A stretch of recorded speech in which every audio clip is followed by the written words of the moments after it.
I can't believe what we just saw.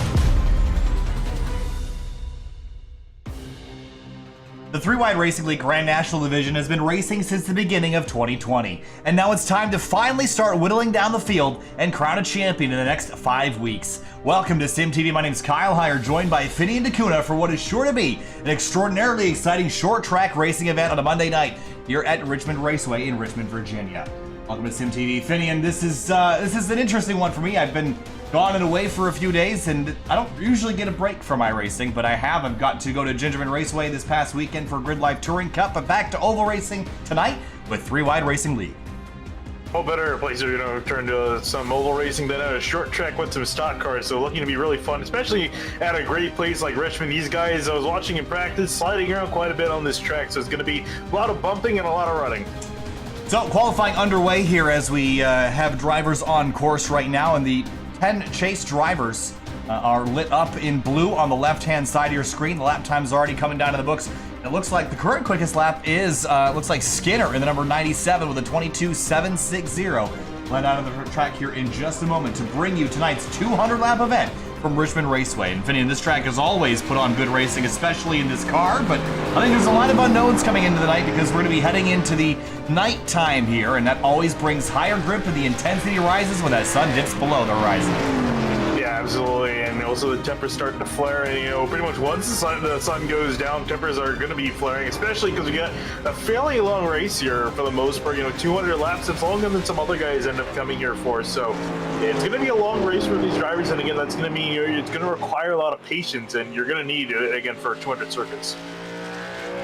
Cross start finish line is Frank Sims in the 75, and you see at the top of your screen, Richmond Raceway, a 3/4-mile racetrack, originally was called Strawberry Hill until the complex was purchased from the Virginia State Fairgrounds in 1999. So a little fun fact there is we welcome you into tonight's event. Race number 13 of the season, 2.5 minutes left in qualifying. Michael Skinner still at the top of the board. Kevin Finn in the 14. He's second quick with a 22.870. Current conditions, 83 degrees in the air, 86 on the racetrack, humidity 40% as we get ready to go racing tonight in round number 13. So oval racing again, and one of the big considerations that now that we come here, Finney, take a look at the safer barrier all the way around the racetrack, and we're not used to this here at iRacing. Just got this update a few weeks ago, and this basically narrows the racetrack down about 5 feet on corner exit. You're going to see a lot of trouble at the exit of this particular corner.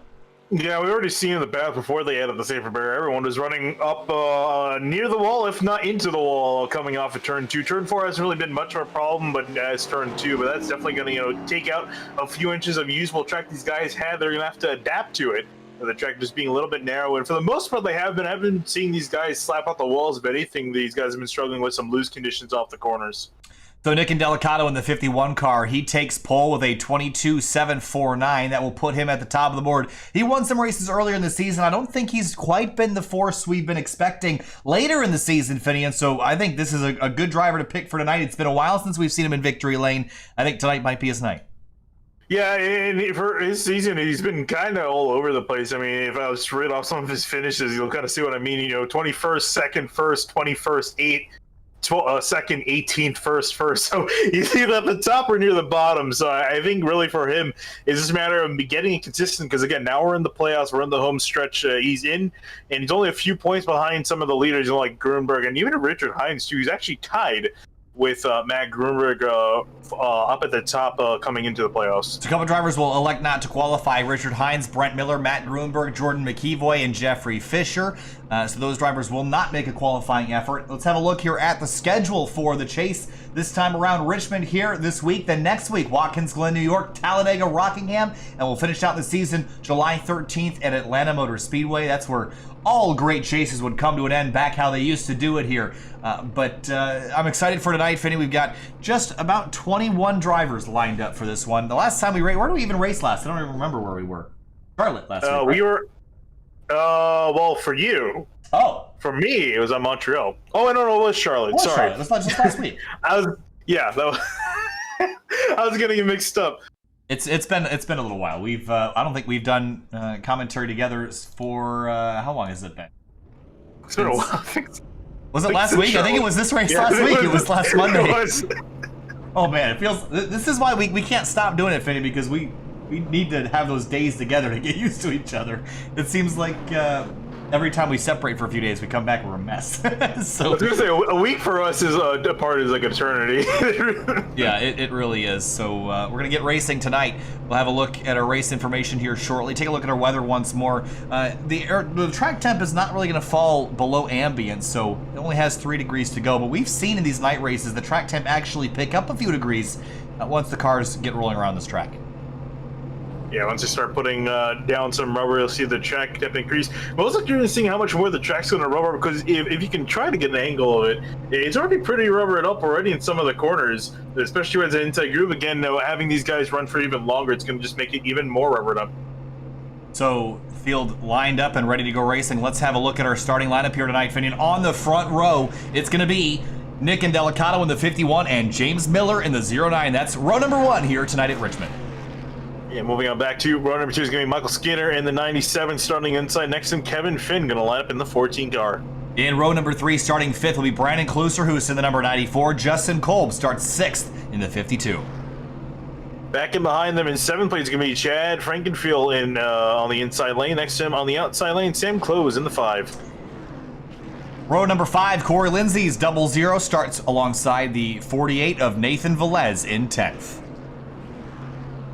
Back in 11th, it's going to be Nick Boyd, and next to him, Michael Goodman going to line up in the 44 car. 13th place, Drew Eisman in the 77 Eisen Designs car. Alex Boyd starts 14th in the number 10. Back in 15th, it's going to be Justin Dewar in the 32 car, and next to him in 16th, going to be Frank Sims lining up in the 75. In 17th place, Matt Grunberg in the 54, Jordan McKeevoy in the 21, 17th and 18th in row number 9. Yeah, then behind me, got Jeffrey Fisher in the 06 next to Richard Hines starting back in 20th. And then in the next row back, you're going to have Brett Miller lining up the 89, completing your field of 21 cars. The exit at turn number 2 now onto the back straightaway. Next time by will be 1 lap to the green flag. We'll have 200 laps. This is not really a very short race by any stretch of the imagination tonight, Phineas. So it's going to be a long haul tonight. And I think the issue tonight is going to be staying out of trouble, keeping yourself away from the front bumpers of other race cars. That has been an issue here in the past. We'll see if we can avoid those issues tonight. Pace truck going to make 1 more lap around here at Richmond. Again, 200 laps. We'll take one last look at our weather information before we go green. Again, still 83 degrees in the air, 86 on the racetrack. Wind 5 miles an hour out of the southeast here. And we've got all sorts of action coming up for you tomorrow night as well. The final race of the Grid Life iRacers Hard Times Challenge from Brands Hatch and the Fuel Mission 22 Premier Series. They are going to be heading to Phoenix tomorrow night for their penultimate round of the season. Then Wednesday, we're back with you with the Spec MX-5 Sim Racing Challenge at Road Atlanta on the 10th. Here we go. Pace truck down the back straightaway. Again, you're watching right here on Sim TV. Roll through 3 and 4. 21 drivers lined up, 6 rounds in the chase. Pace truck pulls off. Time to go racing from Richmond. The 3-wide Racing League Grand National Division, green flag in the air, racing again from Richmond Raceway. Trouble in the back already. Slow cars stacking up the field. It's the 5-car close. He did not get a very good start at all, but everyone scattered and missed what could have been a potentially dangerous collision. Yeah, hearing over the radio that he missed a shift, so luckily no one else was really involved. There might have been a few scuffs and bruises, but so far everyone else able to make it underway. Down into turns 3 and 4 for the first time. Nick Indelicato leads the way now for 3rd place. That's Michael Skinner's 97. That's the Mopar car. On the outside, Kevin Finn in the 14. Right behind him, Kluser, who's the 94, has a look to the inside lane. We'll see if he can have a run on the 14 out of turn 2. Can't do it. Side by side for 3rd still. Yeah, working down the back straight in for Kluster, who's up the inside of him, goes for Chad Franklin. There you see the yellow car appearing on the left side, trying to get clear. Now the 94 will do so off of turn 4. Down into turn 1 again. Chad Frankfield arcing in pretty late. There's Justin Kolb in the 52. He started this race in 6th spot. He hasn't gone anywhere, but now sizing up the 15 right in front of him in that Dayglow yellow, number 15. Yeah, really stands out on the track. Same as speaking of yellow flag out. Richard Hines, 87. He's gone around. Whoa, that was real tight there with Michael Goodman at the exit of turn 2. First caution of the night on lap number 4. Go back and have a look and see what triggered this incident. Hines was right in front of, was that the 21 of McKeeboy down here in 1 and 2? Yeah. And McKeeboy shot for a hole that just sort of closed. I think racing incident there for sure, but slightly bent up rear bumper on the 87. Shouldn't be too big of a deal. He should be able to get back rolling without too much drama. There was a little bit of netcode involved as well, which you never like to see. But yeah, fortunately for the 87, only really got hit up in the rear, so could have been a whole lot worse. So again, this is not a short race. If we were to go green from here, it's an hour and 14 minutes. That's sort of on the longer end of what 3-Wide National Series does. But we head to a road course next week at Watkins Glen, Finian, and it's not something we've done a whole lot in this series. We did some line rock earlier in the season, but then it was all the way up. We went basically 2 months without the road course race until Montreal a few weeks ago. We go right back to Watkins Glen. So are they a little bit warmer now, having that experience at Montreal, or are the two tracks too different to really carry a lot over? No, I think so. Especially, just getting in that mindset of tackling a road course, I think is definitely going to be one day. There's a lot of guys, especially in turn 8. Me and Connor are having a blast just to see counting nearly almost every car in the field having trouble. For reference, that's the last chicane before the hairpin. Yeah. On entry, guys were just having trouble. For some reason, that corner was almost like someone just poured oil into the track in that corner. Grid Life Touring Cup is triggered right now. Yeah, guys are spinning constantly there. But yeah, I think it definitely, for those who aren't that, familiar or good at the road course, I definitely think, helps warm you up for Watkins Glen, which I would say in quite a few cases probably easier to drive than Montreal. But again, it's going to be harder to race, and I think it's going to definitely warm these guys up for that event.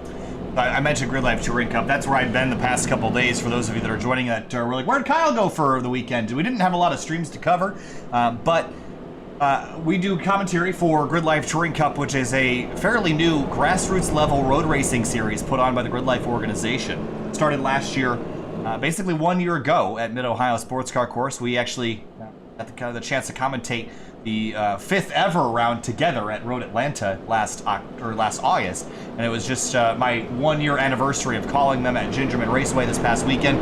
Someone broke and oiled down the track. About 6 or 7 cars all went off course, so I can sympathize with those having trouble with the corner, Finney, and it's quite the show.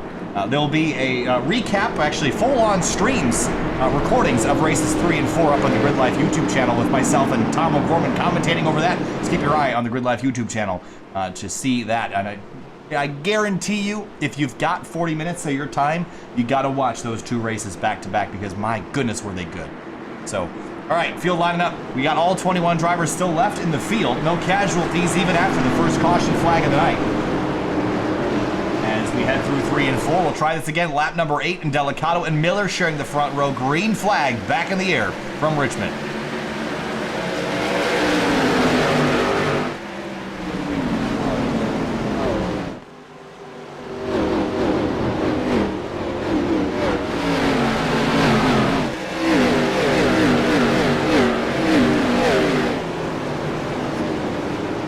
Delicato pulls away nicely and cleanly. James Miller slots in behind, a little bit of shuffling in the background. There's Kloosterhoos on the outside. Justin Coleman, Nick Boyd battling for make that 7th place. Now, Boyd started in 10th place, so he's picked up 3 spots already going forward in that super cheap auto, number 74.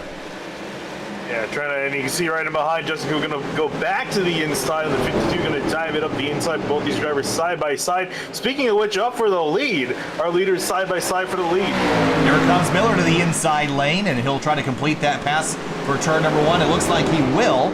And Delicato tries to cross over a corner exit. Door slams shut right up against the safety barrier. They will go for make that 3rd place, make that 4th rather. There is Chad Frankenfield under attack from Kevin Finn in the 14, and Dustin Dewar way outside in turn 3 with Grunberg coming up underneath. Grunberg started tail of the field in that yellow number 54. He's already up plus 4 spots as we still have the leaders side by side through 1 and 2. Yeah, I was just going to say, Delgado back to the inside. Whoa! Sideways off the corner, going to brush with the wall. And that's what we're talking about, losing that extra, few inches of wall, of racetrack that you have. You definitely catch you off guard, although he was loose already coming up, too. So, James Miller tank slaps the fence. It doesn't look like he's got a lot of damage on that car, so he'll be able to continue. Behind them, Frankenfield still under attack from Kevin Finn, who's been unable to complete that pass. Right behind him, Kloosterhoos has a look and going to figure out which lane is better. I think we'll see the outside line come in a little bit later in the night, and that might be a groove that you'll gravitate to as the rubber gets laid down here in 3 and 4. Yeah, and if you can run the line well, you can definitely make that outside line work. You just need to pinch the guy to the inside, kill his momentum off the corner. You're going to see Frankenfield try to do that. See him take a really nice wide line on entry. Going to cut down, hold the 14 at bay, and get a good run off the corner. Then a slip for the 94. It's hard to get traction on the inside lane out of turn 2. But Finn's doing a pretty good job of hanging in there. Still has overlap on the 15 as they come through 3 and 4. Real tight on corner exit. I think Frankenfield will be able to win this fight, at least for the time being. On the outside, Cole has gotten back by Nick Boyd. Now, trying to use the outside lane to get around Kloosterhoos as well, as he's kind of tied up with the Frankenfield Finn battle. Yeah, Cole wasn't able to turn back down, and at times Klooster's going to get clear of the 52, with himself up in 6th place. Up in front, I'm not sure that we've seen everything we've had to see here, and Delicato leads, Skinner second, and he was actually the quickest car last time by 0.2 of a second.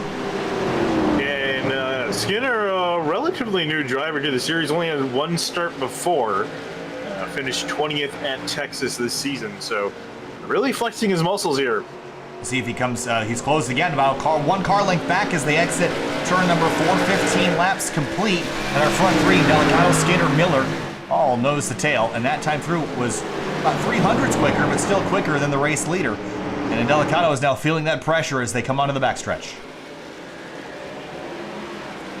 It's amazing to see our leaders two just so close together, nose to tail. Even the battle brewing still in behind for 4th place, a bunch of cars in line. They're just able to follow each other really well.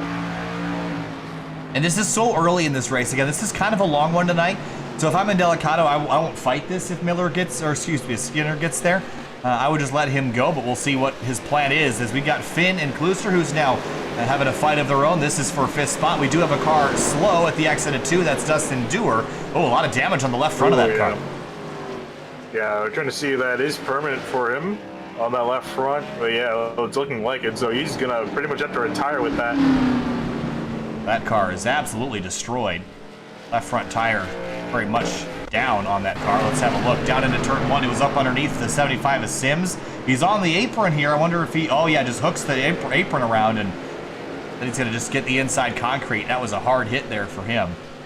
Right on board. It just hits the worst place, right as that wall just, oh, that was pretty much a dead stop.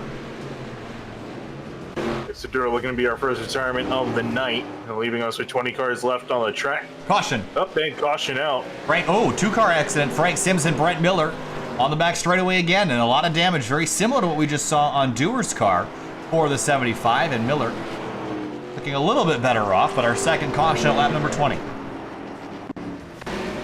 And Sims just gets loose and just collects the 89. Oh man, that was a big hit there as well. There's safer area everywhere except that back straightaway wall finish was all concrete.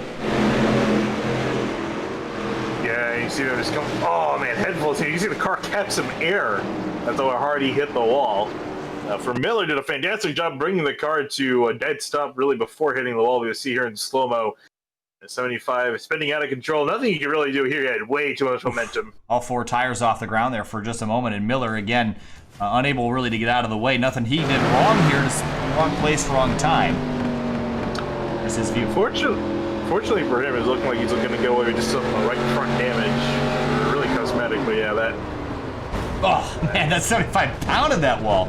Yeah, you can see Miller just lightly brushed the wall. I'm gonna go on his merry way. No issues there. So we've had a split decision here. Jeffrey Fisher is pit on that first caution sequence and actually has chosen to stay out. Everyone else has come down to pit lane. Interesting seeing he's got something planned here. I do hear him clutching and coasting, so he's actually saving fuel. Well, I guess there's no reason not to save fuel pretty much ever. Like, I guess if you've got a couple cautions and you might need to save fuel at some point, you're better off doing it than not. Interesting choice by Fisher to stay out. Maybe just to grab some track position. Again, he started this race in 19th, came down to that first caution, was out back. Maybe just give it a try. We'll see. I mean, maybe it's not worth doing, but we're not going to know until someone gives it a go. It was only a 16-lap difference. Yeah, I mean, looking at the fuel numbers for these guys, they can go about 160 laps on a tank. So effectively, it's going to be one stop no matter what. But I mean, it doesn't definitely hurt to save fuel, and I guess that's what his game plan is, or not. Well, isn't it just to lead a lap and grab a point. Remember, he is one of those chase competitors lit up in blue on the left-hand side of your screen. So just grabbing a point to add to his total before he'll hit pit lane. And this time through, we should get the 1 to green here. The lights should extinguish on the Silverado pace truck, and they will not. So we'll actually have 2 laps to go until we head back green. So what have we seen so far? We've seen the front 3, really in Delicato, Skinner, and looked like also James Miller, but he came out all the way back down in 14th. Was there a penalty there for the 09? Trying to check, I would imagine so. Yeah, it's pretty much adding up to about 15 seconds you would have spent down there with a penalty. So, what you're going to drop down the order quite a bit. So a speeding penalty potentially for James Miller, either that or I guess you could also get a blend line violation. It's so easy to forget to stay on the apron leaving pit lane, so Miller has some work to do to catch back up. Now we should be re-racking and restacking. Inside lane would be the choice all night long, you think, for the restarts, Finian? Yeah, I definitely think so. Again, you're still accelerating by the time you get down to turn 1, so it helps to just be on that inside lane. After that, you can pick and choose where you wish to drive, and Delicato looking to pick the inside lane. I'm curious to see what Skinner's got. Gonna be restarting in that outside lane. He's 97, looking pretty fast. Hey, again, by surprise, we haven't really seen his true pace. Didn't do too well at Texas, his only start in this series, but tonight looking really strong again, and also with now James Miller out of the picture. This amongst these 2 guys potentially battle out for the lead. We'll see too if Franklin's got anything. It's really hard to get an idea of how someone, what someone's capabilities are, especially at a place like Texas where it's so difficult to make passes. We'll see what he can do right now, starting on the outside of the front row for this restart. Lap number 25, still 175 to go. Green flag back in the air from Richmond. Great restart for Delicato. Pulls away from Skinner. Frankenfield, big dive up the inside. That's for second. Door to door as they exit turn 2. Yeah, trying to take advantage of the inside lane, but the 97 going to get a decent run off the corner. Still going to be side by side. Franklin's going to try to force the 97 up the track, driving it hard to the corner. He's going to gas it up early and try to get clear. The 97 not quite just yet.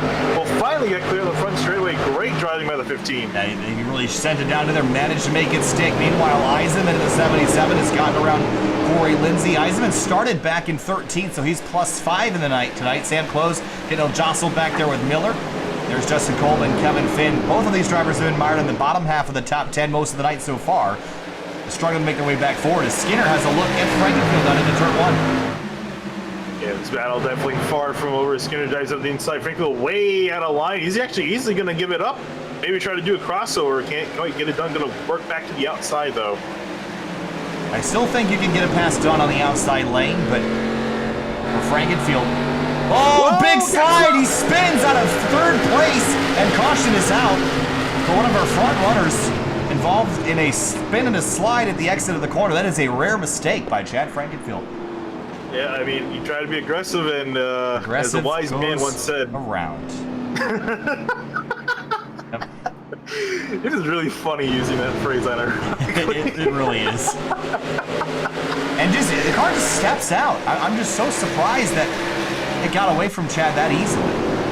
Yeah, and that's what I was talking about. I was actually, this kind of shows that these guys are doing an amazing job controlling these cars. So that was very much what practice was looking like. And again, I think he's got a little bit too aggressive trying to turn the car. You can see how much the line he's taking was aggressively turning down the apex of the corner. And I think it was just a little bit too much rotation in the car on a rounding one. A little slow in gathering up the steering. I think he corrected slightly quicker. He might have caught it. The problem is if you make that chance of overcorrecting into the outside wall or your other competitors. So maybe Chad's one of those guys that knows how to crash pretty well. So that's not a dig at him. I think it's a skill that you have to learn. And Chad's done that, where you get sideways, you have to know what you need to do to minimize the damage. And for Chad, that's a spin, send him to the back of the pack, but no damage to that car. Yeah, I was going to say, no damage, just has to get some fresh tires, so that's really the big key difference. You can try to correct it back, but you have a chance of going back into traffic or into the wall, and again, I think that's a smart decision, but yeah, it's going to be a tough drive forward for that 15. We're going to jump to break momentarily. We'll be back with you for the restart here in just a moment.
Welcome back live to SimTV for the 3-Wide Racing League Grand National Division, coming back to a restart after our third yellow of the night.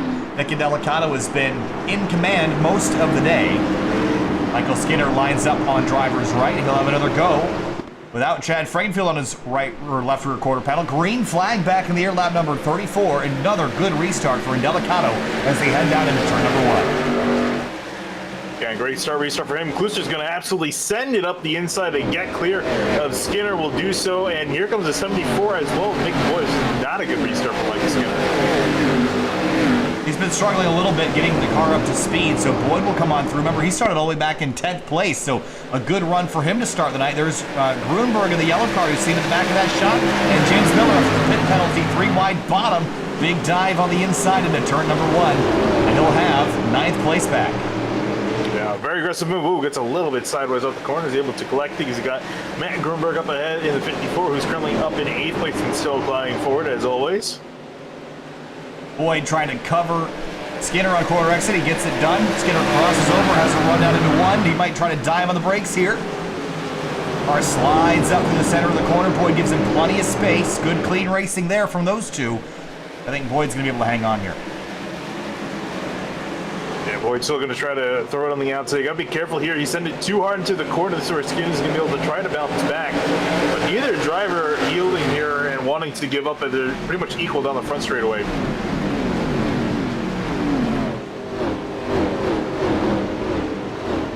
Now it looks like Skinner will complete that pass, and that'll leave the hole open for Justin Kolb to come down the inside, and that has also brought Grunberg right through into 6th. And it's only taken him 37 laps to go from the back to the front. Here he goes now for 5th place on corner exit. Okay, very easy move to the inside of Boyd here. He's been taking it a bit easy. He's kind of been letting some guys on by here. Grunberg going to get him by and see if now Eisenman can try to make a pass. Cannot. In behind him, James Miller looking aggressive down the back straight away. That was not a very big hole to slide into. You see Kevin Finn getting moved up out of the way by Sam Close. He'll fill the hole on the bottom of the racetrack. Trying to get the power down on the bottom is difficult in turns 2 and 4. You see Close struggle a little bit putting the power down. He's brought Jordan McEvoy up into the mix. 5 and 14 have a little bit of a rub, and right behind him, Frankfield charging back forward after his spin a few laps ago. Whoa, gonna make some contact with Nathan Velez down the back straight with more contact into the corner. They're not happy. That was a little bit of rubbing there for the 15 and 48, so I'm sure that'll be a story we'll have to follow through the rest of the night. But Frankfield now closing up onto the tailpipes of the 14 and 21, and he is on a mission. You can just see how much later he braked than the 14 and got there, put himself back in the 11th spot. Able to easily blow on by. A battle brewing up ahead, as well as Miller looking to claim another car as he's side by side with Eisenman up the road.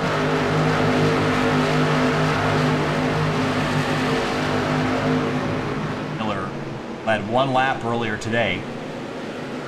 We saw the hands inside that car. Big correction out of turn 2. Loose conditions out of turn 2. I thought we'd see a lot of tight out of turn 2, but that doesn't seem to be the case as we have a battle raging for 2nd place. Kloosterhuis and Skinner. Didn't seem to be much of a battle, though. Skinner easily just was able to get back on by, so he finally gets back up into 2nd place. Lost quite a bit of time to Delicato, who's now 1.7 seconds up the road. Jordan McEvoy on the bottom of Sam Close, and Frankenfield now right to the rear tailpipes of the 21. And we've been watching Chad on the late braking, and this is somewhere where you get yourself in trouble. With this car at this particular track fitting, is you used to be able to bump and shove and do all sorts of things with this car, but now that the new damage model, you kind of catapult up underneath the bumper or the driver in front of you. It's a whole lot easier to spin someone out now than it used to be. Yeah, absolutely can. Dave, anything you got to say that for later in the race, not in the first quarter of it again, still approaching that mark. Yeah, the next 5 or 6 laps will get to the 25% mark of this race. 1 hour of action left if we were to go green to the end from here. We've seen 3 cautions in the first 33 laps. We've been green for 10 since the last restart. The outfield's starting to spread out a little bit, except for really everyone in behind Skinner. They're starting to kind of compile back together again as he's got Matt Grunberg in behind him. It's only a matter of time before we saw this car get back to the front and putting the issue to the rear bumper. See your local Dodge dealer on the. I miss having Dodge on race cars and Mopar and all the cars. I miss the Everham cars in the 2007-2008 era. But Matt Grunberg going to have a look to the inside into turn 1. This shouldn't be too difficult for him to do, and they'll run side by side for a moment, but I think Grunberg is going to win this battle in not too long from now. Yeah, absolutely. Trying to put that Dodge back in third place. Still giving him a fight on that outside lane. Skinner not giving this up easily. Whoa! That got tight. A little tighter than you want as they come out of turn 4. And actually, Skinner holds off Grunberg for now. But it's a futile fight here. I don't think that he'll be able to hang on for too long. Grunberg came all the way back from 17th up to P3 in less than 50 laps. So he is definitely one of the quickest cars on the racetrack.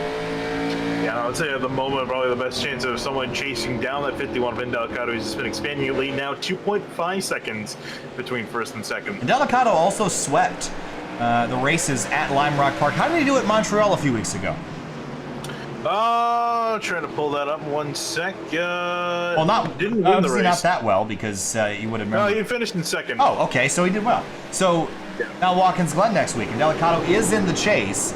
You think about another road course on the schedule, he's got first, and second in his other 3 road course appearances. Yeah. I would definitely pick that 51 next week. So if he can start that momentum with a win this week, that would be huge for the 51. Yeah, I would say again, he's a really solid contender for this championship. I mean, coming into this after the points reset for the playoffs, only 6 points in behind Grunberg, so very much neck and neck. I think definitely if I'm him, I'm circling that Watkins Glen on my calendar because that's going to be his best chance at getting some solid points over Grunberg, even if it's just 1 spot. Here's Frankenfield putting pressure back on Jordan McKee. Boy, they were real tight down into turn 3. Frankenfield hunting for the high side, maybe try to arc it out of turn 2. He's struggling. Still that back end coming around on that car, and again, that's exactly how he went around on the front straightaway a couple of laps ago. So he's got to be careful. See the car get light, a little bit of a right correction there on the steering on the front straight. Left some tire tracks coming out of the corner. Well, loose is fast, but it'll also keep you slipping and sliding around. And that was one thing I got to ride with as we watched a battle for second and also for fourth with Miller and Kolb changing positions. Got to ride with Tom O'Gorman in a Camaro 1LE at Gingerman Raceway yesterday. And it was really interesting getting to feel Tom dealing with the understeer versus oversteer in that car. It definitely trended towards understeer where you could actually feel the front tires chattering. And then the back end would feel light, and then you just catch it. And obviously a lot different between a stock car and a Camaro, but sometimes it's a very natural feeling transition, but tonight it seems like it's sort of a nice edge where you get that chatter, you put more wheel into it, and all of a sudden the back end's around and before you can even catch it. That's what we saw with Frankenfield earlier. Yeah, still that battle brewing on for second. I'm honestly quite amazed that Grunberg has not gone on by. Skinner is not having any of it.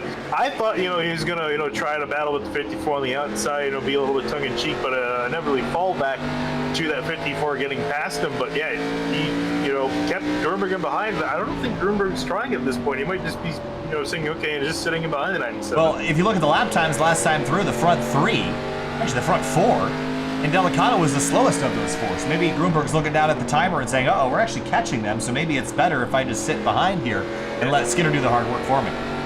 Yeah, actually the fastest cars on the track last time through were James Miller in the 09 and even Justin Coe both ran 23.3s.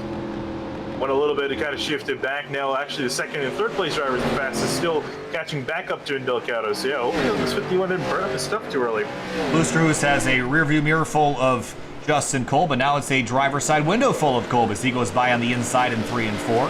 55 laps complete. Kolb sideways out of turn 4. He caught it, but Loosterhoos will get that spot back, at least temporarily, down into turn 1. Yeah, it almost had it done, but again, just got a little bit too much throttle coming out of the corner. Got the thing loose. Still going to be side by side. Off of 2. See Kolb trying to wrestle that thing under control. Dive into 3 and 4. That's brought Jordan McKeevoy into this group, and I thought we'd have Chad Frankenfield right here as well, but he's still struggling with corner exit speed. He's actually got Eisenman putting pressure on him for 8th as they follow that 3-car fight for 5th place right now. Yeah, this is where trouble tends to brew when you have everyone kind of stack up in behind one another. And Jordan McKeevoy looking very hungry, trying to find a way past 52 and the 94. Evoy will complete the pass on the 94 down into 1 here if he can just get a little bit later on the brakes, and he will. That will leave him ready to attack Kolb on his rear bumper. So now look at this train of 7 or 8 cars lined up behind Kolb. Pressure is on. I see a battle for second brewing, and it might be over already as Grunberg slides up in front of Skinner. Yeah, he got a little bit loose on the front straightaway. Still, the 97 has a chance to at least dive on the outside. Indeed will. Grunberg very easily on the brakes. And through to second goes Matt Grunberg. Meanwhile, Frankenfield on the 94, and Jordan McKeeboy gets the job done on the 52 of Kolb. So move McKeeboy up inside the top 5 after he started all the way back at 18th, and looked like Kolb wanted a piece of him again, but ran out of racetrack before that yellow line merged up into the racetrack from the racing line. Yeah, McKeeboy, really strong, probably one of the stronger cars out there on the track at the moment. Easily got past some of these other drivers, and we'll see if he can drive away back from the 52. And if Frankenfield looks like he might have gotten his stuff sorted out, looking to be trending in the right direction. Booster was going the wrong direction. Big dive by Kevin Finn into 3. Made that one look easy. Guess we got to check that 14 for carbon ceramics, because that was a lot later than the 94 braked. I mean, remember Kevin Finn's started this race up in 4th place, so he would be running a lot higher than he is at the moment. I made a mistake and had to drop on back, so now trying to work his way back up through the order. Probably belongs higher up than he's running. James Miller, after the pit penalty, is back fighting for a podium spot on the back tailpipes of the 97. Yeah, great climb back up forward for Miller. Now trying to fight it out with the 97 car. Continued our fight from earlier. The 62 laps complete, Nick Indelicato has led the vast majority of the laps that we've seen so far. He has led 60 of our 63 laps. So again, we talked about his potential to win next week at Watkins Glen, but do you think, I mean, early predictor here, Grunberg is running quicker. Is the 54 still the car to beat? Based on the lap time he's putting down right now, I think so. I mean, considering he worked through quite a bit of traffic and is still faster. Pretty solid pace from this 54 machine. Obviously, I would say he's the car to beat week in, week out, almost every single week. But yeah, I'm curious to see if Indelicato could try to hold off. And again, he needs to make up a already deficit between himself and Grunberg, so he needs to start where he can.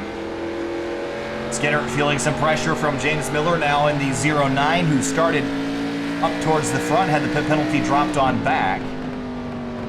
Briefly checking in on Finn and Kloosterhoos as they run 9th and 10th. And our 5th place battle has sort of fizzled with McKeeboy out front, then Kolb, Frankenfield, Eisman, Finn, and Kloosterhoos. Comes Eisman and having a look at the 15 of Frankenfield. If I go really tight off of turn 2 that time, gonna barely have a look up the inside. Frankenfield gives him the lane, and Eisman gonna take advantage of it. Eisman up 5 or 6 spots from where he started earlier in the day. Working hard to complete this pass. We'll try to squeeze on by in turn 2. Frankenfield's loose. Whoa. Big slide there, and that's always a concern if you're on the bottom that you'll get hooked into the wall. Whoa. There they touch. The 15 loose on entry. Way up the racetrack. He's going to lose 1, 2, maybe 3 spots. That was a big slide. Frankenfield is all sorts of sideways tonight. Cannot get that car under control. And that was under braking that he got the car loose into the corner. And even again, too, he misses. You can see him sliding up the racetrack in there. Kevin Finn went on by. Klooster's now trying to work his way in by. So Frankenfield struggling at the moment. Might have pushed his tires a bit too hard, working his way back up. Oh, he's going to get turned! Get turned! And that was off the bumper of the 94. Klooster, whose caution is out for the 4th time tonight.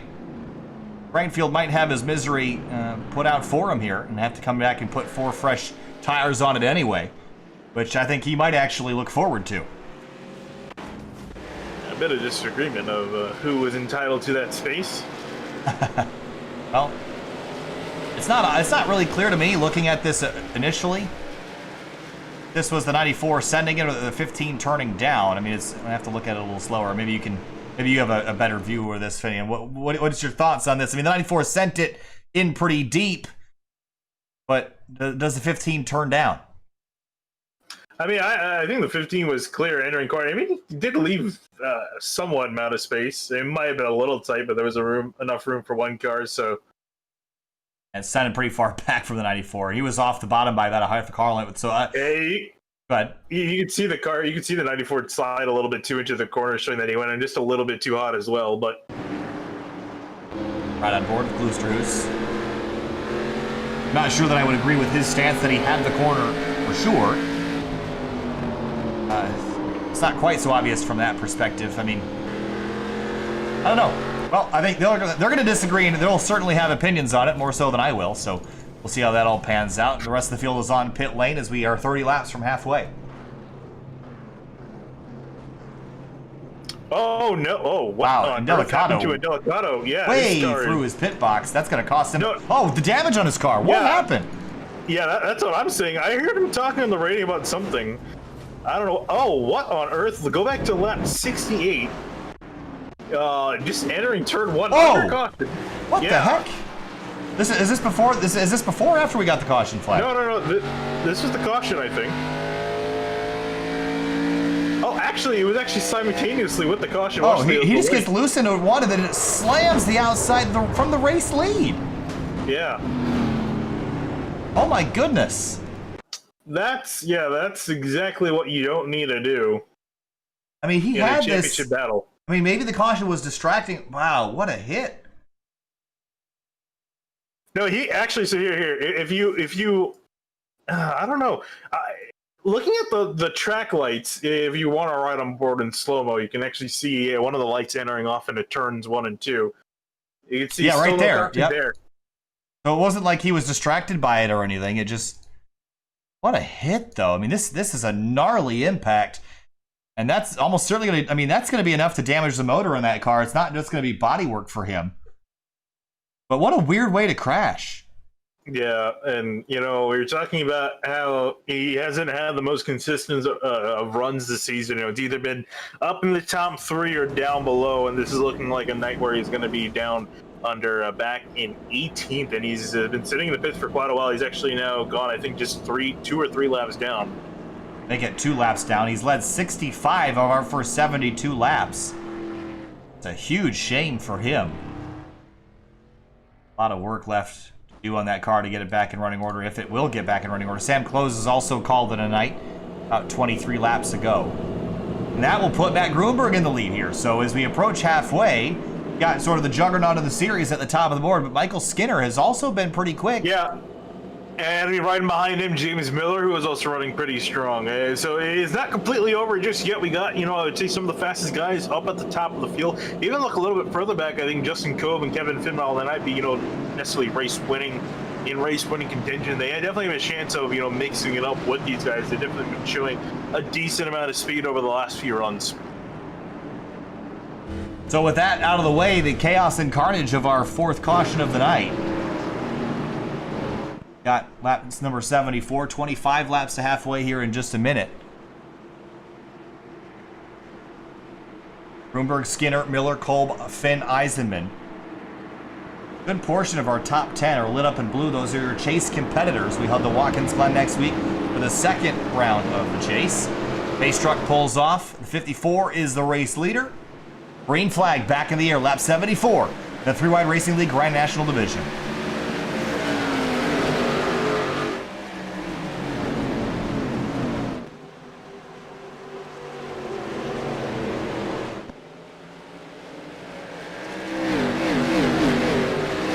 Whoa! Oh, Kluserhuis right in front. Is that Frankenfield that's back there? Yes. Yep. Caution out again. Looks like just a simple spin here for these two. Just for the 94. Was there a touch maybe that sent him around? There was Nick Boyd on the outside or on the inside of him. Might have just steps out. Got loose. Cold tires. Potentially, and Frankenfield gets slowed down as much as he can. Here's running on board with the 15. And can't see anything, and there's a car. Oh. Well, these two had sort of disagreed a couple laps ago. Actually, yeah. And they find each other again. Funny how that works. I was going to say karma. But with that, we're going to jump to break again for a few minutes before we'll come back for the restart here and pick up the action. We approach halfway. Race number 13 of the season.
Welcome back live to Richmond Raceway here in Richmond, Virginia. You're watching Sim TV and the 13th round of the 3-Wide Racing League Grand National Division season.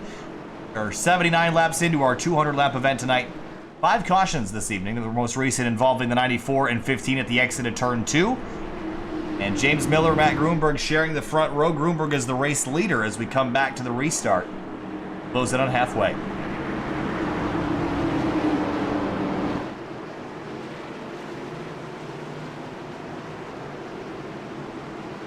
Green flag back in the air, bit of a stack up on the inside lane. Eisenman going to hold up the 06 of Fisher.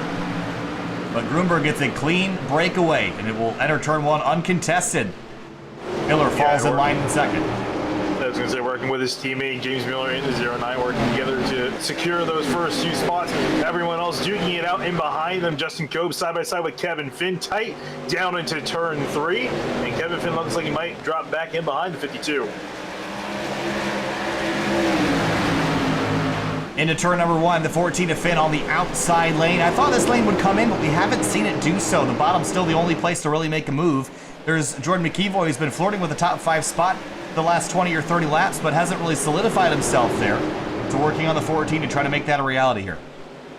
Yeah, McEvoy with a nice solid charge up the order again. We need a reminder from where McEvoy started all the way back in 18th, is currently up in a 5th, trying to make that 4th as Kobe. He's going to move the 52 out of the way. Watch this. The 15 and the 48 came together at the exit of turn 4. This was very close to being a disaster here. Have a look. Oh, yeah. That was very close. All right, race. Whoa, there's the 14 all the way on the apron on the front straightaway, as Eisenman tries to go the long way around. Yeah, that's not an ideal angle at the end of the corner, but Kevin Finn going to try to make it work, keep Eisenman at bay. Up the corner they come, and it looks like, whoa, big block from up ahead at 21, trying to hold off Justin Cope. Got to put him down almost on the apron in the corner. Oh, these two have been really racy tonight, and they're not giving each other a ton of room. I saw it in the background. The 94 gets squeezed by Velez in the 48 as well. Then in turn number 1, Bulb is not going to take this squeezing too much longer. He's going to lay the bumper to him if he keeps doing that, Finney. And I don't think the 21 is leaving enough room to avoid an incident there. We'll see here as they enter into turn 3. Looks like the 21 going to take it to more defensive line, going to wash up the racetrack a bit. Cope going to get a nice run through the corner. Yeah, this battle is far from over. Going to cut left in the D-shaped part of the D-shaped oval here into turn number 1. He now has a run up alongside. Will he? Oh, again, he's getting squeezed up onto the apron. I can't imagine that Cope's going to take that for too much longer. He's going to try his best. Definitely these two guys not too friendly with each other, each one trying to get ahead of the other, and that's allowed Finn to get back in the picture. Whoa, Cope sideways off the corner, and Kevin Finn with the run. In behind, Nick Boyd under attack from Eisenman on the bottom of the racetrack. As we work lap number 86, slide for the 74. Here comes Frankenfield back into the fight. He's kind of boxing now to the inside of 74 and in behind the 77. Oh, up ahead, I see Cove out of line. Looks like he was just trying to save the car off the corner. A lot of cars struggling with exit grip today. 52, the 15, the 94. All having issues. The 75 earlier today, as well as the 32 of Dustin Dewar. Up in the front, James Miller is running pretty much equal pace to Matt Grunberg, kind of tit for tat. 23.051 last time by to a 23.061, so basically 100th of a second. Yeah, actually, Michael Skinner ran just a little bit quicker than them, so still there's a scenario of our top 3 breaking away from the rest of the field. It's a battle for the rest of the best of the rest in behind Jordan McEvoy. There's Loser, who's on the bottom of the racetrack. There's the 48 of Velez that he will drive on by. There's Brett Miller having a look to the inside of Velez into turn 1, but won't be able to get that done that time through. Starting to see this single file out. As I say that, they're going side by side up ahead. The 14 of Kevin Finn side by side with Justin Job, and Frankfield going to narrowly get by Drew Eisenman. Take a look at the weather. Started out the night with 86-degree track temp. It's only raised 1 degree. But by this point, you would have expected that temperature to fall a little bit with the cooling evening sky, but cars running around, the rubber picking up. It's actually picked up a degree of temperature. Nothing that these drivers will be able to feel. And Justin, oh, Kobe C throwing, going to the inside, looking to the inside of Chad Frankfield was a little bit displeased with the way Frankfield threw the car into the corner. There's a couple drivers out there that are drawing the ire of their competitors this evening as 77 goes through. Frankfield came back with a retort. Can't say it over live because we're friendly here at Sim TV. I have to go back and see what you're talking about because I was just kind of looking away for a moment.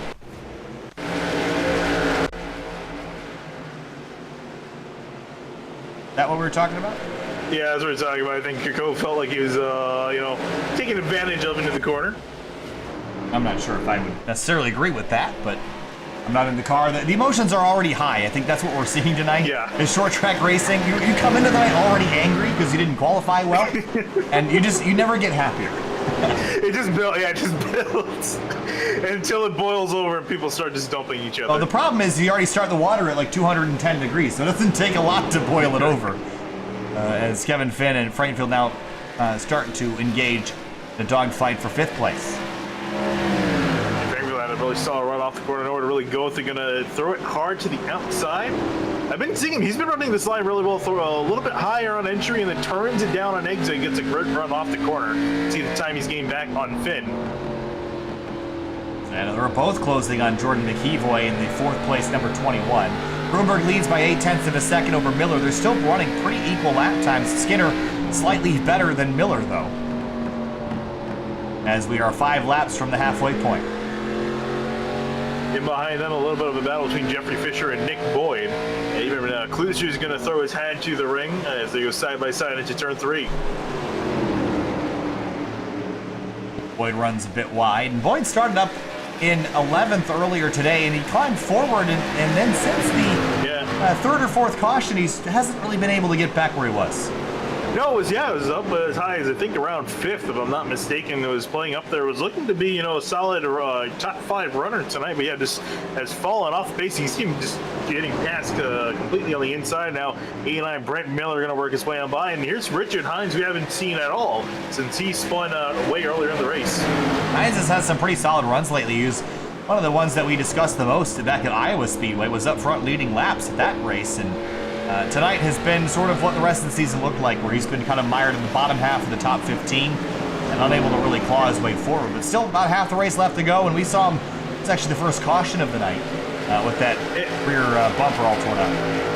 Yeah, remember too that the fact that he is tied with Gruenberg for the points lead coming into this round. You're probably wondering how on earth does that work out mathematically? Well, the way they have this set up is that you would get 1 bonus point for winning a race going into the playoffs, and then you would get 3 bonus points for finishing a race incident free. And I think that's where Richard Hines picked up a lot of his points in comparison to a lot of his competitors. Well, that's going to pay dividends for him later this season when Broomberg might be racing up for the race lead and challenging for wins, but it's going to matter a whole lot when you're not running into stuff too. And let me just also read quickly the amount of wins for the top 5 in the standings at the moment. And I want you to guess which ones are Richard Hines. It's not a dig at it. I'm just trying to make a point here. 3, 0, 2, 2, 3. I'm actually sort of surprised we've got that equal wins across the board. It still feels like Broomberg's been the dominant car of the season, as he has been most of the time in 3-Wide Racing League competition. And he starts from the back just for fun and still ends up coming up and winning these races. That's how good he is. But I think he does have some challengers tonight. If we get a late race restart, I'm not sure it's a given at Gruenberg victory this evening. Yeah, it's definitely not completely out of the picture. I mean, we could see a mistake from Gruenberg, guys, how unlikely that is. I mean, James Miller is keeping up pace pretty solidly with him, and even Michael Skinner not too terribly far behind these guys. He's also looking like he could be a threat. Really, I would say anyone in the top 3 has got a solid chance of winning this race. Skinner running exactly where he qualified, which, I mean, if you're up inside the top 5, if you finish where you qualified or better, that's a good night. Even if you finished in 5th, I think that'd still be a plus for him. Nick Boyd, all the way back the 12th position, continues to fall down the order, not going the right direction. Nathan Velez had a bit of a loop. He's currently back in 17th. You don't even try to bother finding this because he spun as he had a bit of internet connectivity issue, but I heard him come over the radio, no caution for that, and saw that he was spun on the back straightaway. Yeah, the exit of turn 2, if you can spin all the way, really to the inside, anywhere below that yellow line, you won't trigger a caution. It's really just if you're on this side of that line that you'll trigger the yellow. So if he spun all the way to that area, then it won't trigger caution. That is so frustrating as a competitor because you want to have the same chance as everybody else to get right back on the tail of the field after a mistake. But unfortunately for Velez, you spin in the wrong place, you're not going to get any positions back. Yeah, now he's actually looking at going a lap down as Grimberg is starting to bear down on him. That's a frustrating way for Velez to kind of, I don't want to say end his night. We're still 95 laps away from a checkered, but that certainly puts him at a disadvantage, especially once he's a lap or down. So back up to Kevin Finn because he has got his mirror full of Chad Frankenfield's 15. Yeah, these guys have just been looking at the last half of the lap. They're just trying to outdrive each other on the corners. It looks like Frankenfield doing a little bit better job. You can see the Pontiac Grand Prix getting very close. Right behind. It's been pretty quiet lately. Got the field stretched out. Bit of a mistake for 15 at the exit of turn 2. It seems like he's made the most amount of enemies tonight. I'm trying to remember what race it was, but I think, didn't he do it at Iowa as well? Very similar racetrack. Had a lot of incidents there that night as well. Yeah, definitely could have been, but yeah, definitely not starting to see the field mostly spread out. Even Frankel looks like he backed off a little bit of the 14, off the 14. Doing some side by side with Jeffrey Fisher and Brent Miller. Going to turn 3. Whoa, boy! Big Whoa. loose moment into turn 3, and almost wiped out. I think it was Jeffrey Fisher. Have a look at this. Just gets into the corner, and wow, just a slip and a miss by a quarter of an inch. We'll watch on the back of Jeffrey Fisher's car. Oh, that's close. Closer than you want. Frankenfield has made enough mistakes to bring Cole back into this fight. That's for 6th. It must have been a big mistake. Oh, yeah, actually, this is not a mistake. He had a little bit of help. Oh, I see it right there. Again, we talked about Frankenfield having issues with drivers, but this is not the first time that we've seen that. Oh, he actually hit the wall in the entry to 1, comes down to cover, gets turned around, but he's driving very aggressively. It seems like he always does it at these short tracks. It doesn't seem to be working very well for him, though. You might want to try out a different strategy here, Finney, because getting run into and running into other people is a good way to make enemies and not have them cut you a break. He's also just dragging him across the back straightaway wall. The entire length of it is now in the clutches of Drew Eisenman. Doesn't look like there's any serious damage on that car, so he should be able to continue as we have 89 laps to go now. But Eisenman has reeled him back in for 7th. Yeah, trying to guess now when these guys are going to come down pit road. I would probably say about 20-30 laps time is when we might see guys making the trip.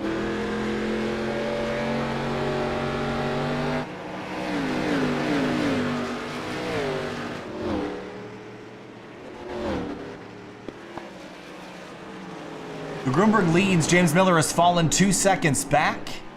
And I think for Matt Grunberg, we see this a lot, where I don't think he's necessarily the outright fastest car in terms of lap time, but he's the most consistent over the course of a run and has the least fall off. And that really pays dividends in these long runs. And it's always amazing to me, too. You know, we talk about him starting all the way in the back of the field. I mean, this race started all the way back in 17th. Currently up, obviously, as your leader. But it just is able to get past quite a few cars while also not burning up his tires. And I think that's really the big key difference between him and a lot of other drivers here. He can be pretty fast. Oh, as I say that, had a big mistake into turn 1 there. Completely missed the corner. So Nick Indelicato, 44 laps ago, officially recorded as retired. And so after he led the opening 65 laps, he ends it in the turn 1 wall with a very simple overcorrection. Runs into the fence. He'll call it a day, Finney, but that's a frustrating way to end the night and going to be a big hit in the points. And even if he finishes well next week at Watkins Glen or even wins that race, it's still going to be a mark on his chase run, which you need to be pretty perfect to beat Matt Grunberg in this. Pretty much, I mean, yeah, considering the fact that, you know, we don't have as many races as the real life playoffs, you know, we don't have 10 races, we only got 5. So you really have to make those every single race perfect or as perfect as you can, and finishing back in 18th is not going to cut it. And I was looking at between him, Frankenfield, and Grunberg as our, favorites going into this championship. You see Kobe and Finn side by side. See Frankenfield. I'm curious to see what happens if he gets back up to the 52. Where's Colbat in the points? Because he almost won the Cup championship last year. I wouldn't count him out of the question at all. Yeah, he's tied for 6th, so he's tied with everyone else at the bottom of the standings. But whoa, big slide at the exit of 4. Whoa! And now they're gonna go 3 wide. Oh, this is not gonna. Oh, it's not. Yeah, he backed way out. I think he saw the writing on the wall there and decided not to read that writing, so he backed out. That'll let Frankenfield on through into 5th.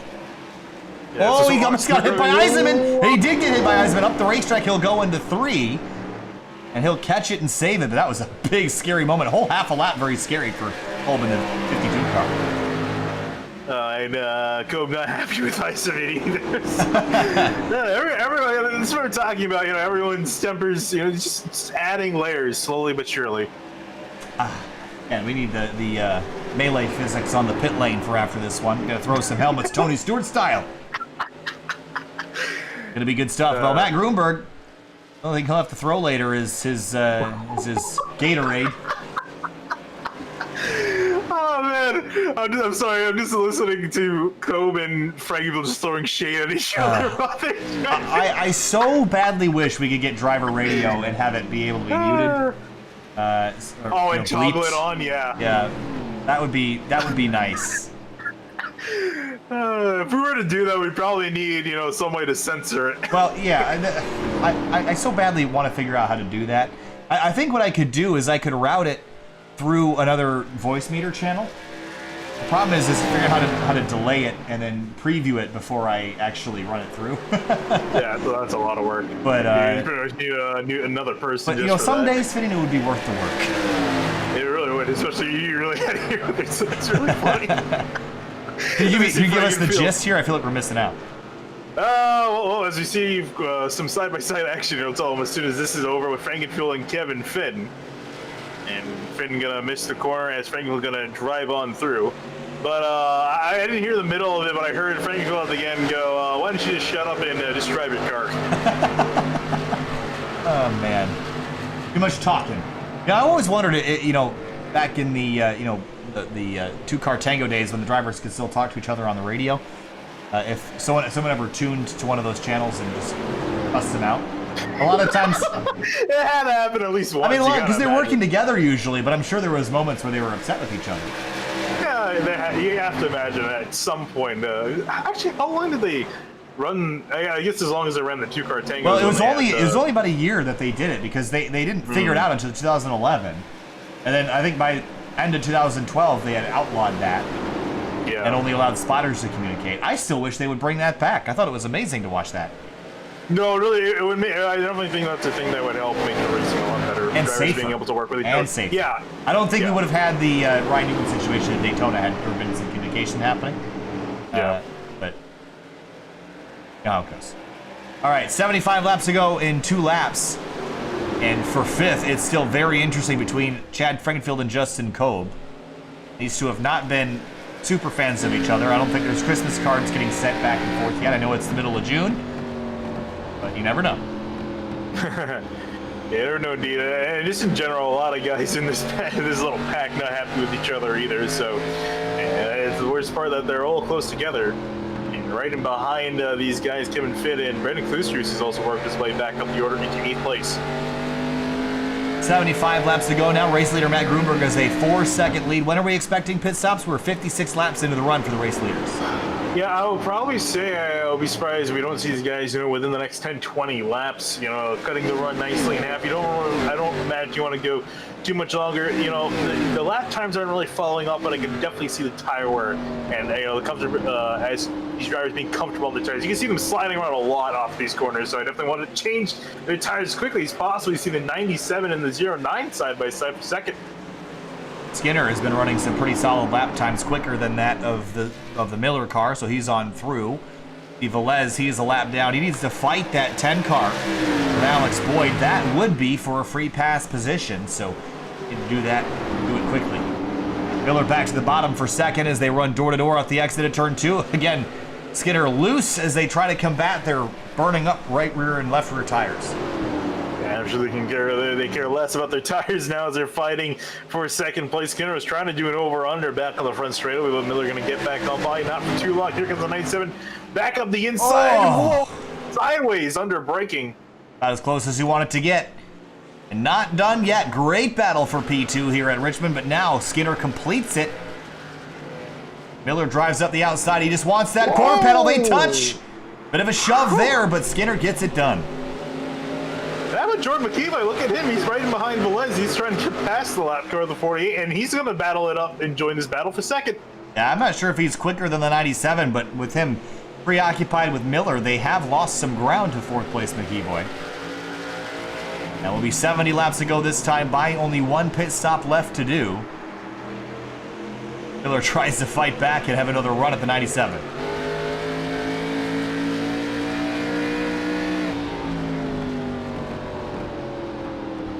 Yeah, right in behind. You can see McKeeboy getting closer and closer. He's waiting. I can't imagine that he's waiting to make a move. We do have cars on pit lane. Kevin Finn has come on down, so has Jeffrey Fisher.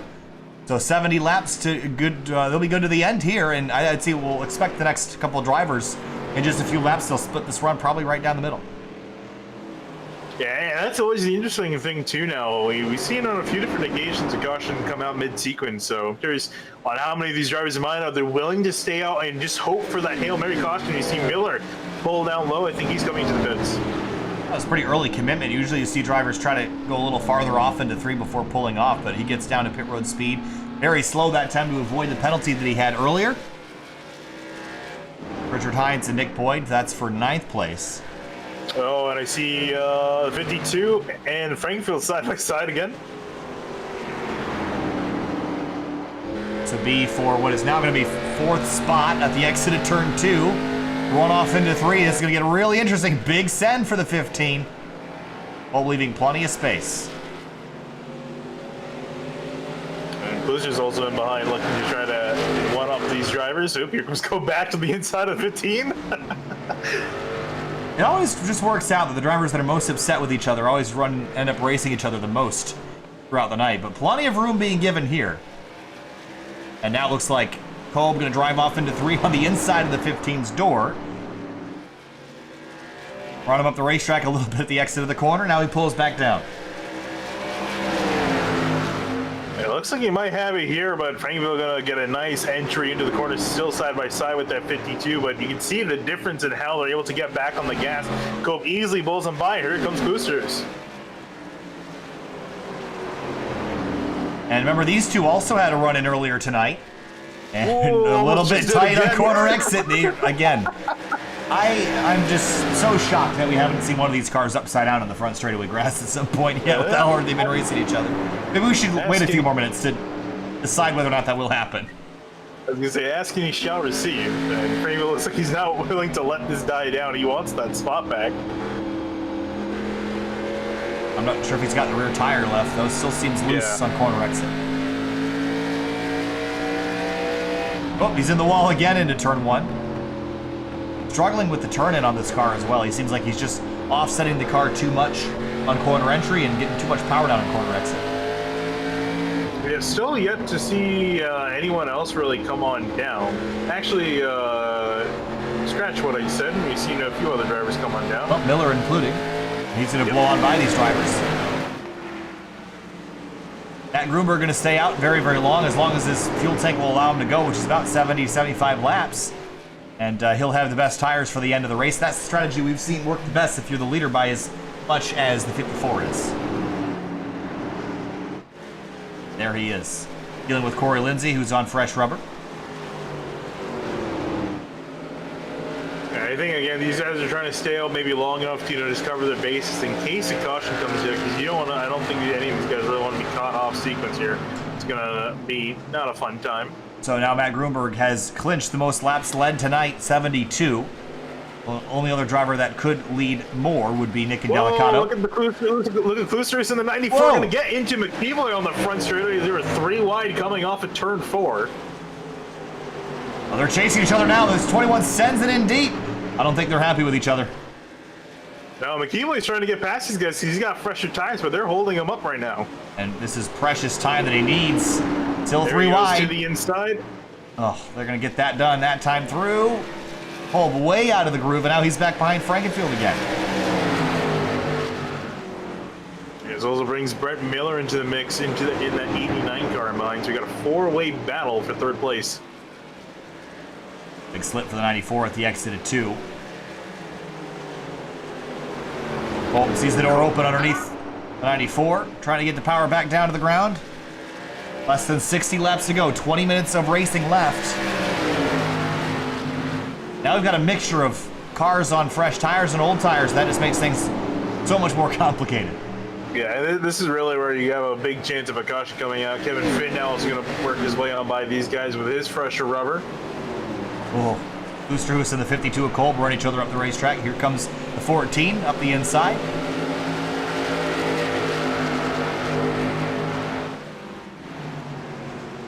Frankfield's kind of broken away from the 52 and 94 for now. Up front, Matt Grunberg has been the dominant car since Indelicato's accident. It has a 8.2 second lead over Michael Skinner's 97. I think the only thing that would deny him a race win tonight is a penalty or a caution that would leave someone else an opportunity to take the win away from him.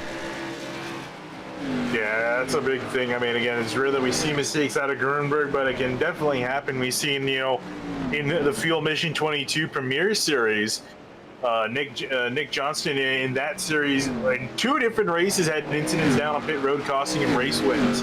After being one of the more dominant cars in the series, effectively the Matt Grunberg of that series. So anything can happen, and it ain't over until it's over.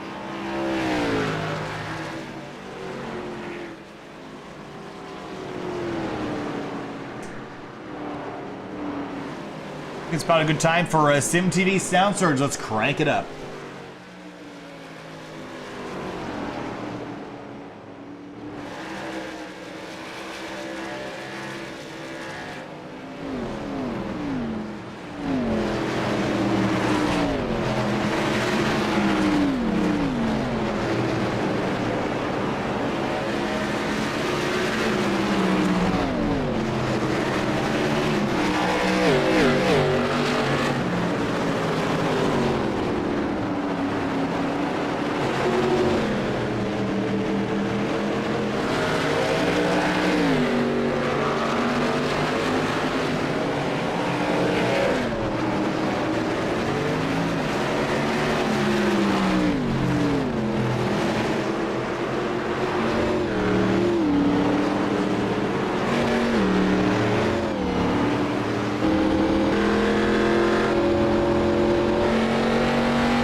Less than 50 laps to go here in the 3-Wide Racing League Grand National Division at Richmond Raceway. It's been Right, in the race tonight, we've had a number of cautions, a number of rivalries breaking out on the racetrack as we get down to the very end of this thing. A lot of split strategies. We only have 4 drivers left on the lead lap. 4 drivers have left to make a pit stop. Those drivers being Grunberg, Skinner, Kloosterhuis, and Brent Miller. Yeah, Nick Boyd as well yet to come down pit road. Michael Goodman, Corey Lindsay, a few of those. But slowly but surely, more drivers are working their way on down. But yeah, everyone on completely different tire strategies, really more than anything. Corey Lindsay on Michael Goodman. This is for 7th. They haven't really talked about Corey Lindsay yet tonight. No, he's had a fairly quiet day in the midfield, but running pretty well at the moment. Again, both the drivers yet to make a stop. He's been inside of the top 10 most of the day. Just hasn't really made any noise. Not a scratch on the car. Staying out of the harm's way. Here comes the 15 of Frankenfield. This is not for position. Frankfield's actually 2 laps down, and he just came back down pit lane. Was there a penalty maybe to serve? I don't think so. I think he just came once. Huh. He's listed as having 5 stops. Spun off before Richard Hines. Oh boy, we're still green. He's right in the middle of harm's way. He's going to get out of the way now on pit entry. I'm shocked we didn't get a caution flag for that. Yeah. Well, he had a wild ride in turn 4 into turn 3. Here's a look. Just, way hot in. Throttles up. Then corrects. And this is, I'm shocked we didn't get a caution for this. Because look at this. He's right in the middle of the racetrack. Oh. And just, look, this is, he had to hunt for the pit entry. Yeah. And he found it. Oh, man. Did a good job. In his defense, did a really good job getting back to pit lane after that happened. We'll stay green. Almost 40 laps to go. Yeah, it's gonna be a terrifying sight over right when I was driving to turn 3. You see a car facing the other way. Yeah, you're typically not advised to drive against the flow of traffic in any case. And even when I was at Gingerman the other day, even when the track's not hot, you're not supposed to drive the wrong direction down the pit lane. You're supposed to only drive track direction. So it's a rule at pretty much every racetrack. You very rarely see anyone go opposite the direction of travel around a racetrack, period. Just because most when corner workers and other people are on the track, you expect one direction of travel, and it's not smart to surprise anybody. So even when the track is not hot, you go the right way around. But if you're in the 87's case, it honestly wasn't a bad decision. It was only about 30 or 40 feet back. You might as well give it a go. And he stayed tight to the apron and was able to get back out of harm's way. Yeah, unfortunately, it's going to cost him quite a few laps. It's going to be 4 laps down. We'll most likely need to give him 2 of them back. But yeah, not definitely the way he wanted his night to go. Matt Grunberg now has well over a half a lap of a lead, 12 seconds over Michael Skinner. 40 laps to go. Pretty hard now to take this one away from him. There's only 2 cars on the lead lap as it stands. He's trapped everybody a lap down. Yeah, and so looking at the way this, the strategy is playing out for some of these drivers, James Miller is the highest driver of the cars that have made a trip down a pit road this run. He's actually just gone around Nick Boyd for 5th place, and about to get himself back on the lead lap in that 09 machine.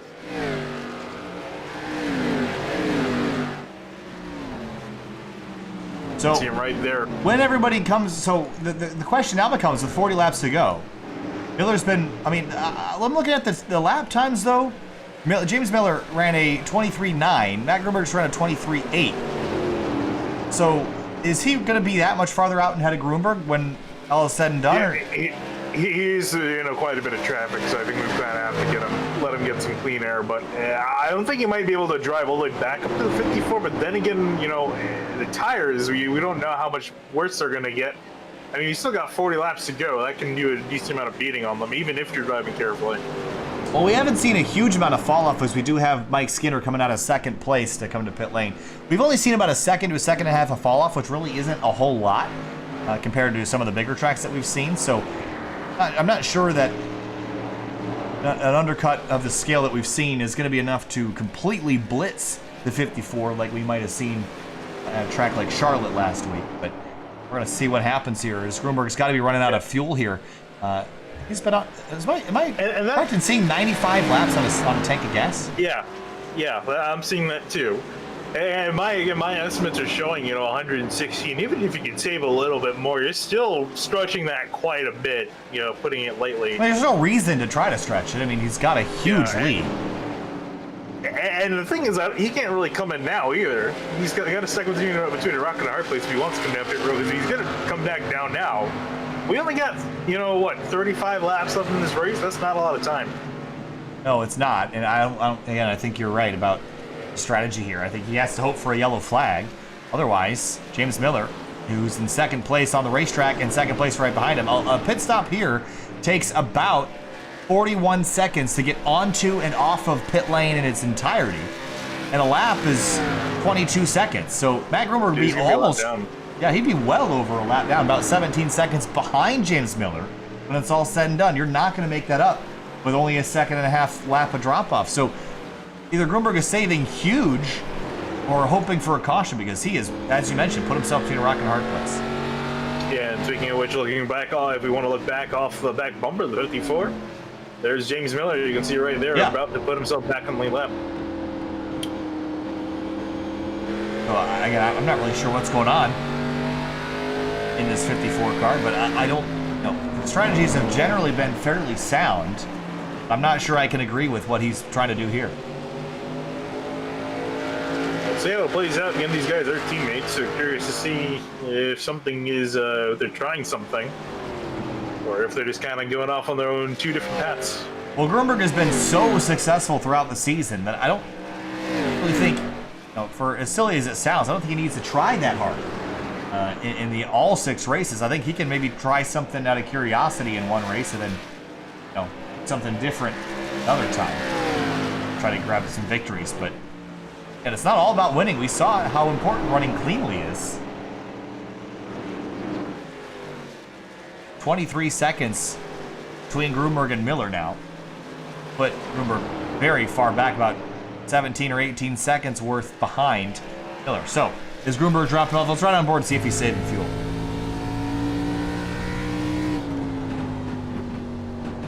Doesn't sound like it.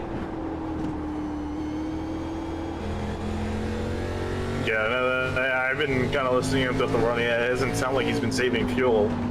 And again, I was predicting these guys can go about 116 laps. I mean, even if you stretch that again, another 5-10, he's still going to be short by a couple laps. And I don't think you can really stretch it that far, but I mean, we'll see.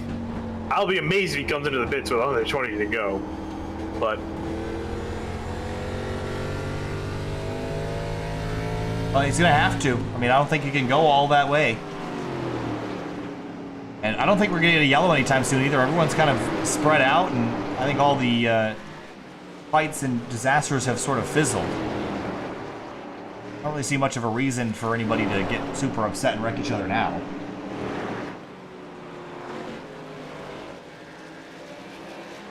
Trying to see the guys that are kind of close together or kind of strung throughout the field. I see Justin Cobb in 52 and 9th. Michael Skinner, we saw recently make a trip down to pit road. He's in 10th. Skinner's coming forward with a vengeance. 23-second laps, a second and a half a lap quicker than the 44 of Michael Goodman. He's going to go the long way around and make that look easy.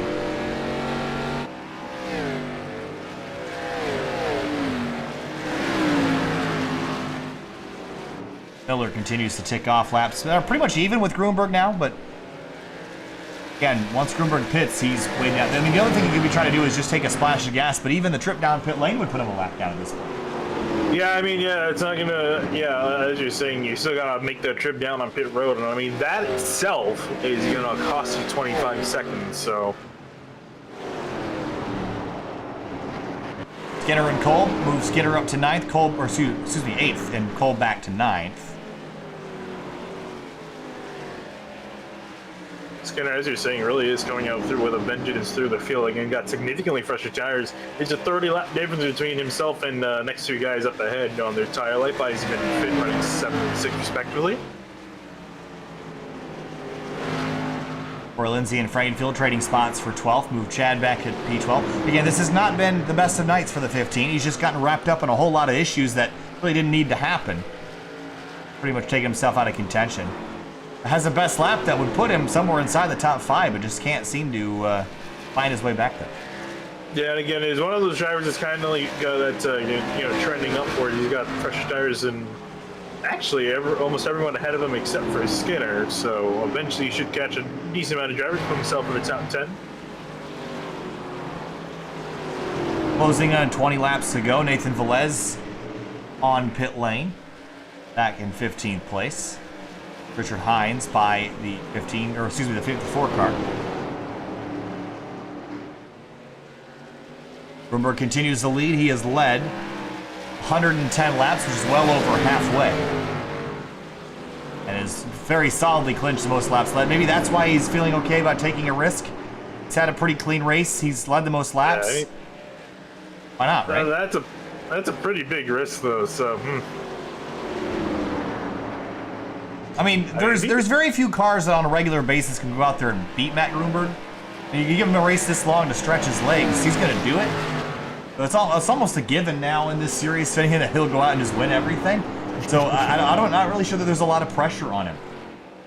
Yeah, so you think this is just him just trying to have some fun? Yeah, like, I don't really think there's a reason for him to pull a risky strategy at all. There's no advantage that he would get by doing this to try to win the race. I think this is sort of an attempt to, I mean, again, he had to lead by 10 seconds. There's no reason why he would do anything out of the ordinary if he actually wanted to win this. So, to put it bluntly, I think he's just toying with everybody just to see what happens. We'll see. So, accounting for some of the caution laps, I think he might run out of fuel in about the next 5 to 10 laps. Either that or your fuel calculations are wildly wrong, but that hasn't really been the case before. But I mean, yeah, I was gonna say I want to give credit to myself. I think my numbers have been pretty accurate for the most part. So I don't know. Got your numbers? Your Larry Mack numbers? Am I gonna be demoted from Larry Mack if I'm wrong? Yeah. Yes, you are.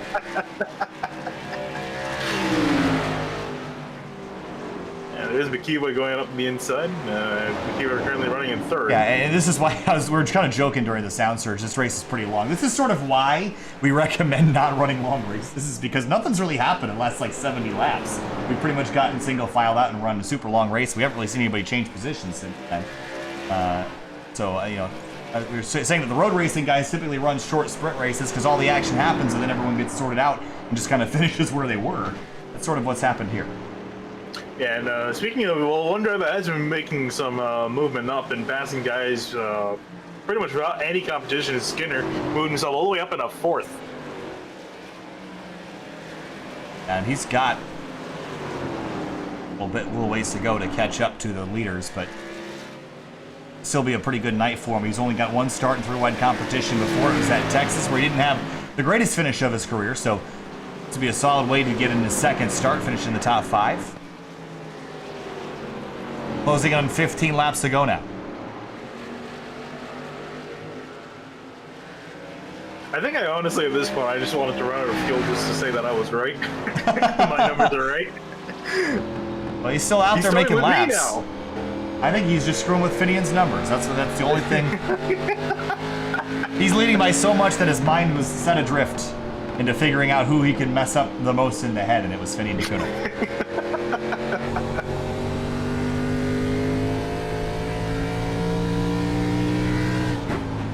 Three wide in front of him. Corey Lindsay up the middle. Or on the outside, rather. Who was that? Was that Richard Hines, maybe? Yeah, he was in the middle of that mess. Hines is the last driver running on the racetrack. He's 3 laps down.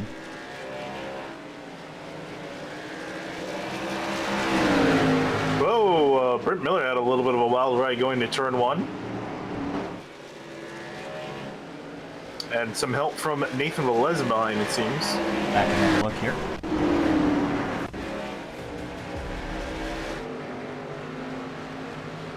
Oh, wow. Yeah, I think the 89 was just way slow.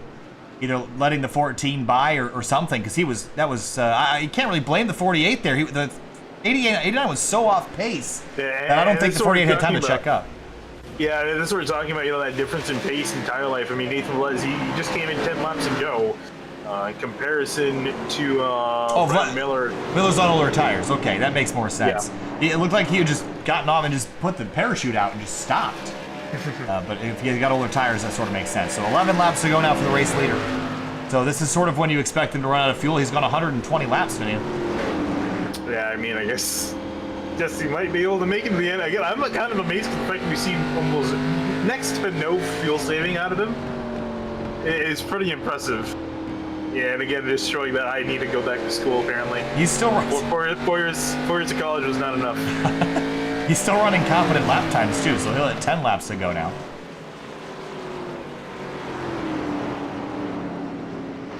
And Brett Miller is also on 120 lap old tires and fuel. I'm also surprised we haven't seen the tires go on this car. How do you go 120 laps at Richmond and not blow a tire? Again, we were talking about it earlier too. In comparison to a lot of the other drivers, you know, run pretty hard and they'll start to wear out their stuff or just don't push hard enough. He's found a really good middle groove of being decently fast and not wearing out his tires a lot, and you know, looking like he's able to carry them pretty far and beyond. Well, really, now the moment of truth is the next 3 minutes, because that's when we'll know when the 54 will run out of fuel. And really, all he needs to do is basically make it to basically the exit of turn 2, and then he'll be home free to coast all the way the rest of the way around. But he's not running that much slower than James Miller, who's only a couple seconds up the road. Yeah, which is honestly the big surprise to me. I would have thought, you know, Miller would have been, you know, maybe if anything, at least 15, 12 seconds back by this point. But yeah, he has not been able to really make a dent. 7 laps to go now for the race leader. He's gone 124 laps on a tank of fuel. Very, very little known Chevrolet Monte Carlo Prius edition. It's got some excellent fuel economy. There is the 97 of Michael Skinner trying to unlap himself. He will do so. Actually, Josh came out now. I don't know if it would change a whole lot, to be honest. We'd see, because everyone from 5th on back, they're going to have to come take tires, so they would, you know, they wouldn't be able to take the wave around. And the top 4, you know, I'm not sure that Matt Grunberg has been sort of on easy mode the last 50, 60 laps. I think if he had to turn it up for 2 laps, I think he could do it. They're trying to make it seem there could be a different outcome. Well, but I mean, someone tries to do the Clinton Boyer maneuver and just send it up the inside of turn 1. I mean, that's a possibility. There's always a possibility of that.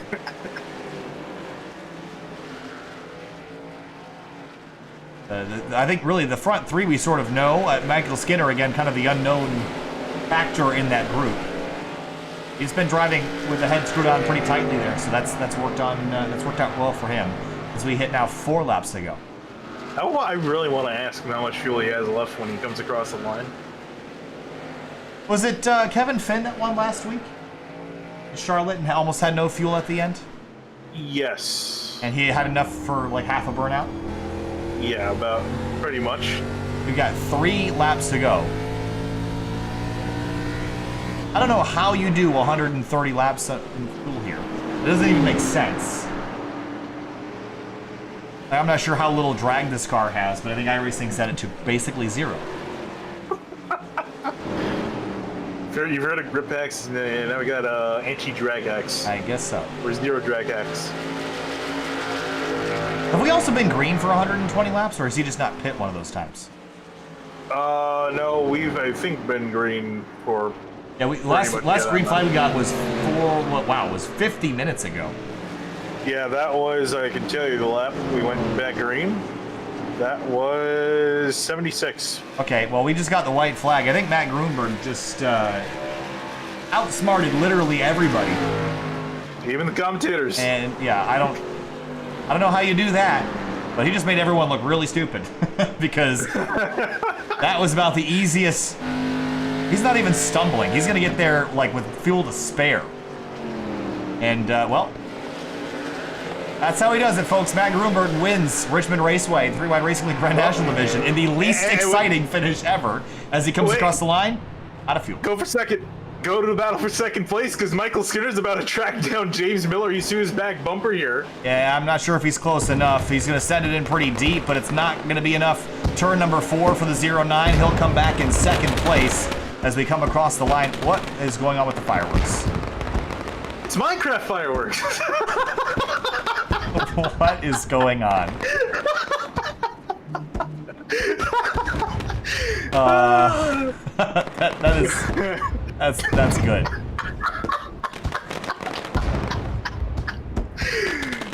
How did they manage to? I'm impressed at how they even managed to do that. How do you break that? I don't know. I'm like honestly trying to think of what update they made. I don't think they've touched this since they brought it out, but What is going on? also Grumberg just flexing and I was truly so he's just lighting it up down the front street.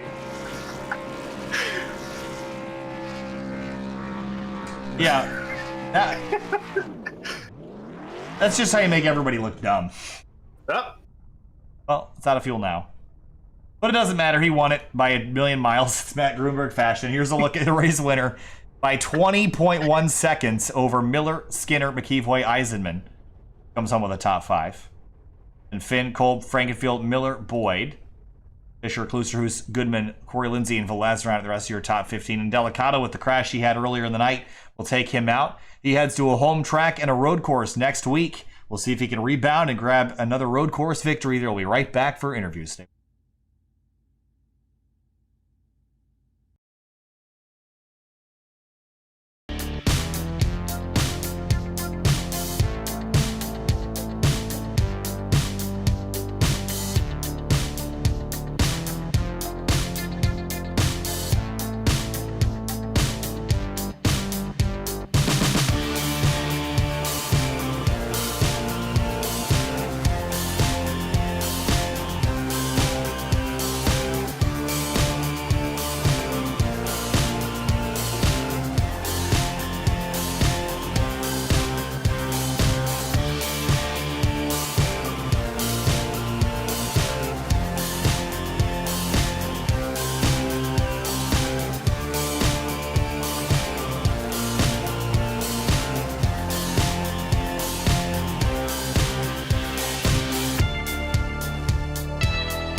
Welcome back live to Sim TV in the 3-Wide Racing League Grand National Division, round number 13, the first of the chase. We're here now with Michael Skinner in the 97, Mopar Dodge, second race in 3-Wide competition. You come on through in a podium, a top 5, a third place. Matt Grumberg kind of outsmarted everybody there, Michael, but a really strong run there towards the end to grab a third. Walk us through your night tonight.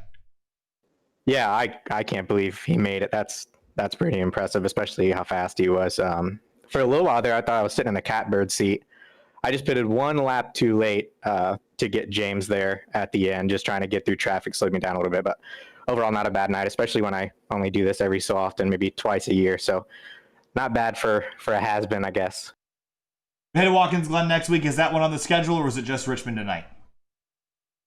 Probably just tonight. I think Levi will be back once his air condition gets back working. Gotcha. All right. Hey, Michael, it was a really strong run to you for tonight. Started third, finished third, so you finished where you started. 200 laps later. But not a bad place to start, not a bad place to finish. So good job tonight. Hopefully we'll see you around again. Thank you, guys. Appreciate all you do for us. Hey, Michael. See you later. James Miller comes home second place in the number 09. James, we were kind of bewildered up here in the booth because Matt made that look easy. Everybody else, it didn't look that way, but second place tonight, kind of an up and down evening, got a penalty early and fought all the way back to P2, but just walk us through it. Yeah, Matt makes everything look easy. I thought I had pole, and at the exact same time my lap went in, Nick's went in, just that little bit above, and I was like, come on. And then of course, my big mistake at Charlotte, I'm sure there was a bit of talk about that, but this time I was used my head and kept it clean. Try to keep, but I was trying to make our take advantage of the mistakes he would make. And then when I did pass him, I made a mistake and he passed me back, and it was just kind of hard to lead for a bit there and just kind of settled back into a groove. Then the caution came out, which caused a bit more cautions. But that last run there, Matt and I were talking about fuel. and I could have made it on fuel, but I knew I didn't have the tire saving like he can to make it. So, but Kevin came in earlier than when I wanted to, so that brought me in a little early. And then I don't know how Mike made up that much time at the end, but he had me worried coming to the line. But we got her done. We head to Watkins Glen next week. We know road courses are generally a pretty good place for you. Is that a track that you think you can win at next week? I wouldn't say guaranteed, but pretty much guaranteed. Yeah, I feel like I can get it done. A lot of confidence there for the 09 James. Nice run tonight. Second start, second finish. We'll see you next week at the Glen. All right, thank you guys.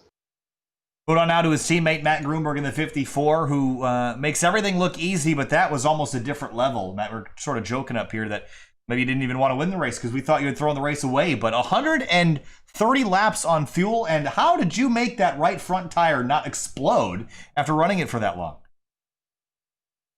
Well, first of all, I want to say to rest in peace, my uncle. He passed away today, so I kind of wanted to get a win for him tonight. I think he was with me tonight. I don't know what happened to Nick in front of me, but I don't know if he had something to do with that or not. But yeah, I was just honestly just trying to have a smooth run through the corners. Didn't want to burn up the right rear or the right front too much.